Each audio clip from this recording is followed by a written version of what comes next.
김민재의 기적적인 수비, 빈골대 슈팅을 막아낸 김민재, 미넨을 살려낸 김민재의 헛슬 플레이, 보험부스 미넨.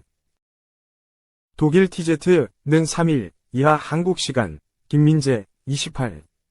바이에른 미넨은 바이에른 미넨 수비진에 남은 진정한 핵심이자 리더라며 김민재의 활약을 높게 평가했다. 바이에른 미넨은 2일 오후 11시 30분 독일 미넨의 알리안츠 아레나에서 열린 2024에서 2025 시즌 분데스리가 9라운드에서 우니온 베를린을 3에서 0으로 완파했다. 이 승리로 바이에른은 승점 23점, 7승 2무로 리그 선두를 유지했으며 우니온은 15점, 4승 3무 2패로 7위로 내려앉았다. 바이에른은 해리 케인을 최전방에 세우는 4-2-3-1 포메이션으로 나섰으며 김민재는 다요 오파메카노와 함께 중앙 수비로 선발 출전해 안정적인 수비를 보여줬다. 우니온은 정우영을 공격진에 포함한 3-4-3 포메이션으로 맞섰다. 경기 초반 바이에른은 전반 13분 케인의 페널티킥 선제골로 앞서 나갔다. 우니온도 기회를 잡았으나 전반 33분 마누엘 노이어가 결정적인 선방을 보여줬다. 이후 바이에른은 전반 43분 킹슬리 코망의 추가골로 2에서 0으로 앞섰다. 후반전 들어 바이에른은 후반 6분 케인이 추가 득점을 올려 3에서 0으로 앞서 승기를 굳혔다. 후반 24분에는 김민재는 에릭 다이어와 정우영은 언드라시 셰퍼와 교체돼 일찍 경기를 마무리했다. 이후 추가 득점 없이 경기는 바이에른의 3에서 0 승리로 끝났다. 두 한국 선수인 김민재와 정우영 간의 맞대결은 김민재의 승리로 돌아갔다. 각각 수비수와 공격수로 출전한 두 선수는 여러 차례 맞붙으며 존재감을 드러냈다.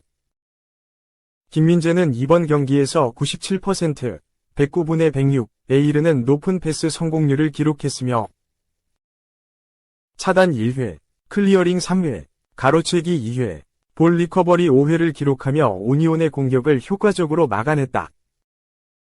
또한 파이널 서드 지역에 공을 투입한 횟수가 13회에 달하며 공격에서도 두각을 보였다. 김민재는 약 69분간 그라운드를 지킨 뒤 다이어와 교체돼 휴식을 취했다. TZ는 경기 후 바이에른 선수들에게 평점을 매겨 공개했고 김민재는 무난한 3점을 받았다. 독일 매체는 보통 선수들에게 1에서 6 사이의 평점을 매기며 숫자가 낮을수록 높은 평가로 간주된다. 매체는 김민재에 대해 수비진의 마지막 진정한 핵심으로 일종의 리더 역할을 수행하고 있다. 후방에서 경기를 안정적으로 통제했으며 때로는 하프라인 너머까지 나아가 상대를 압박했다. 라며 좋은 평가를 내렸다. 평점은 다소 낮았지만 전반적인 평가는 긍정적이었다. 한편 김민재 대신 교체로 출전한 다이어는 평점을 부여받지 못했다. 약 21분을 소화하며 어느 정도 경기장을 누볐다. 볼 터치 횟수도 39회나 됐다. 하지만 TZ는 따로 다이어를 평가하지 않았다. 바이에른은 오는 7일 SL 벤피카를 상대로 유럽 축구연맹 우에파 챔피언스리그 맞대결을 치른다. 해당 경기를 대비해 김민재의 출전 시간을 조절해준 것으로 보인다. 2. 충격. 다이어 올 시즌 끝으로 은퇴할 수도. 방출은 확정적. 커리어 끝낼 가능성까지 오른쪽 화살표. 결국 김민재벽 넘지 못했다. 다이어는 잉글랜드 프리미어리그 EPL 토트넘의 간판 수비수였지만 지난 시즌 엔제 포스테코글루 감독이 부임하면서 전력의 선수로 전락했다.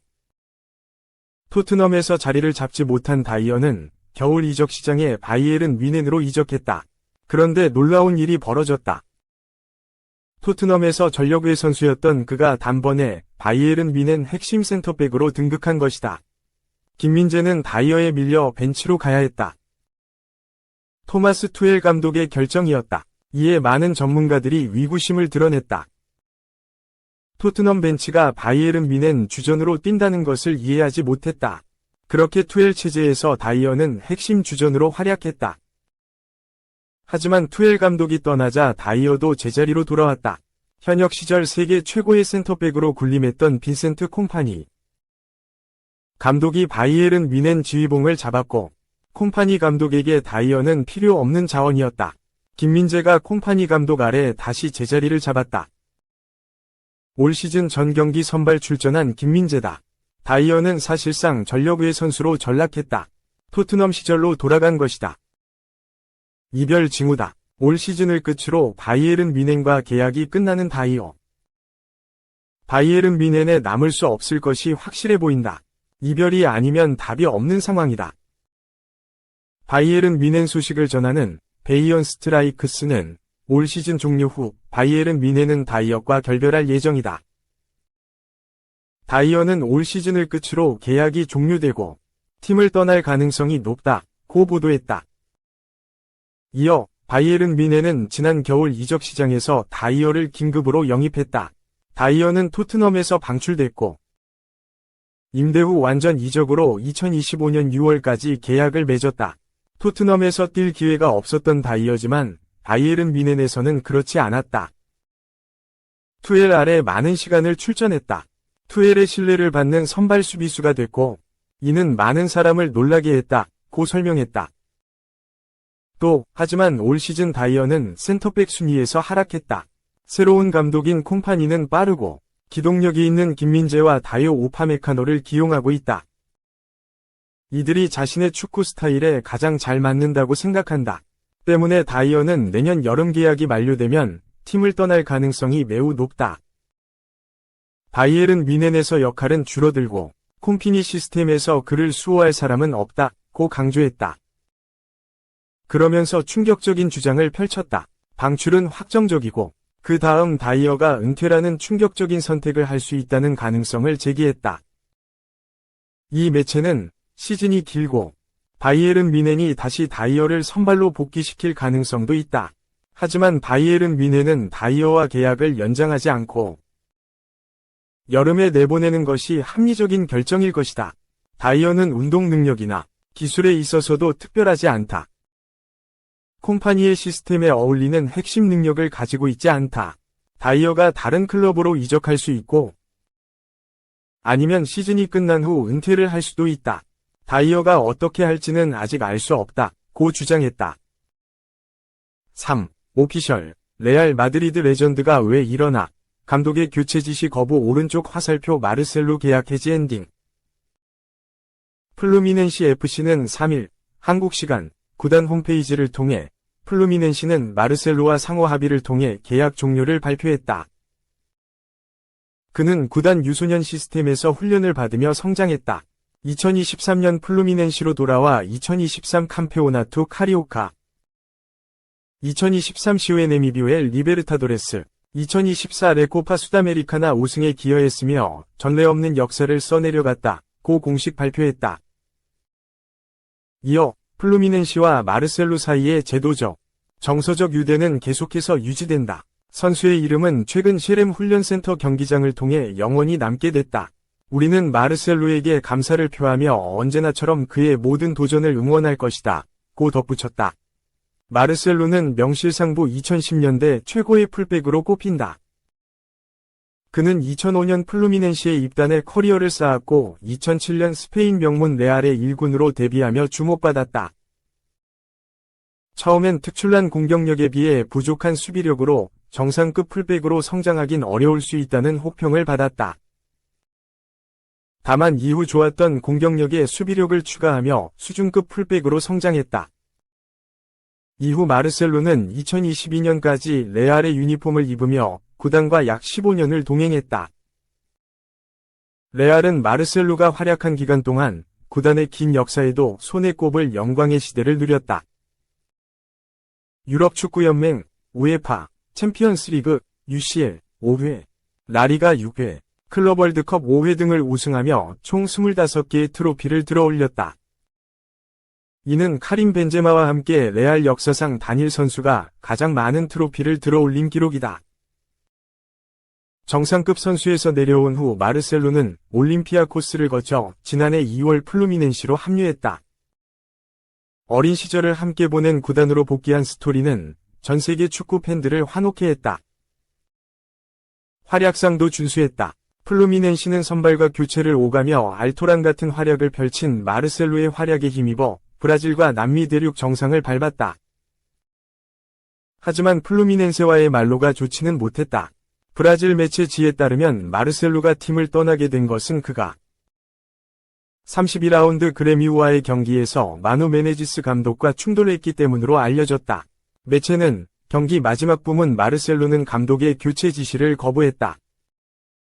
그가 마누와 의견 불일치를 보인 이유를 구체적으로 밝히진 않았지만 동료를 무안하게 만들었다고 주장했다. 마누 감독은 경기 후 인터뷰를 통해 당시 상황을 설명했다.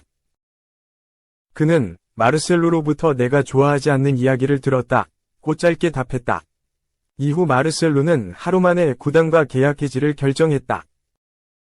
4. 원픽 아니었다. 충격. 리버풀 우승 합작에도 불화설 클롭 감독 살라 냉랭한 관계였다. 영국 언론 데일리 스타는 2일 이하 한국 시각 클롭 감독은 리버풀에서 살라를 원하지 않았다. 두 사람은 리버풀에서 7년 동안 함께하며 우승을 이뤘다. 하지만 두 사람의 관계는 냉랭했던 것으로 알려졌다고 보도했다. 클롭 감독은 지난 2015에서 2016 시즌부터 2023에서 2024 시즌까지 리버풀을 이끌었다. 리버풀을 유럽 챔피언스 리그, UCL, 잉글랜드 프리미어리그, EPL, 정상으로 이끌었다. 우승의 핵심 선수는 살라였다. 살라는 지난 2017에서 2018 시즌을 앞두고 리버풀에 합류했다. 그는 리버풀 소속으로 EPL 273경기에 나서 163골 -74도움을 기록했다. 2017에서 2018 시즌 32골, 2018에서 2019 시즌 22골, 2021에서 2022 시즌 23골을 넣으며 리그 득점왕을 거머쥐기도 했다. 데일리 스타는 클롭 감독이 살라를 원하지 않았기 때문에 시작된 냉담한 관계였다. 두 사람은 리버풀에서 한솥밥을 먹는 동안 모든 찬사를 받았다. 하지만 클롭 감독이 가장 먼저 선택한 선수는 율리안 브란트, 도르트문트였던 것으로 알려졌다. 하지만 당시 구단 관계자는 살라 영입을 주장했다. 클롭 감독과 살라의 성공적인 협업에도 두 사람의 관계는 엄밀히 말하면 전문적인 분야에 국한됐다고 했다. 이 매체는 또 다른 언론 데일리 메일의 보도를 인용해 두 사람은 전문적이고 상호 존중했다고 덧붙였다. 데일리 스타는 클롭 감독은 카리스마 넘치는 매력과 선수 관리 능력으로 유명하다. 하지만 살라는 그러한 대우를 원하지 않았다. 그의 변화사 조언에 의존한 것으로 보인다. 살라는 클롭 감독보다 루치아노 스팔레티 전 AS 로마 감독이 커리어에 더 큰 영향을 미쳤다고 생각하는 것으로 알려졌다. 다만 살라가 클롭 감독에 대해 악이나 적대감을 갖지 않았다는 점은 유의할 필요가 있다. 물론 두 사람의 관계가 긴장감으로 고조된 적도 있다. 살라는 사디오 마네와도 긴장된 관계를 유지했다. 클롭 감독은 마네, 리버풀 구단은 살라를 선호했기 때문이다. 실제로 의견 차이를 보인 적도 있다고 설명했다. 5. 0득점 2위 등급 32세 베테랑의 품격 리그 3위 깜짝 돌풍으로 이어졌다. 오른쪽 화살표 초반 10경기서 8골 폭발. 노팅엄 포레스트는 3일 한국 시간 영국 레스터에 위치한 시티 그라운드에서 열린 2024-25 시즌 프리미어리그 PL 10라운드 웨스트햄 유나이티드와의 경기에서 3에서 0으로 승리했다. 이로써 노팅엄은 PL 초반 10경기가 지난 시점에서 리그 3위로 올라섰다. 올 시즌 노팅엄의 상승세는 단순히 반짝 돌풍 정도로 보긴 어렵다. 이미 38경기 가운데 4분의 1 이상이 지나간 시점에서 유럽 축구연맹, 우에파, 챔피언스리그, UCL 진출이 가능한 수준까지 올라왔기 때문이다. 이는 시즌 시작 전 노팅엄이 강력한 강등 후보로 꼽히던 것과는 분명한 대조를 이룬다. 노팅엄은 지난 2021-22 시즌 잉글랜드 챔피언십 2부 리그 승격 플레이오프를 거쳐 23년 만에 1부 리그 땅을 밟았다. 이후 2022-23 시즌 리그 16위, 24분의 203 시즌 17위를 기록하며 간신히 강등을 면하는 수준이었다. 그러나 올 시즌은 완전히 달라진 모양새다. 여기엔 물오른 득점력을 뽐내고 있는 우드의 공헌이 결정적이다.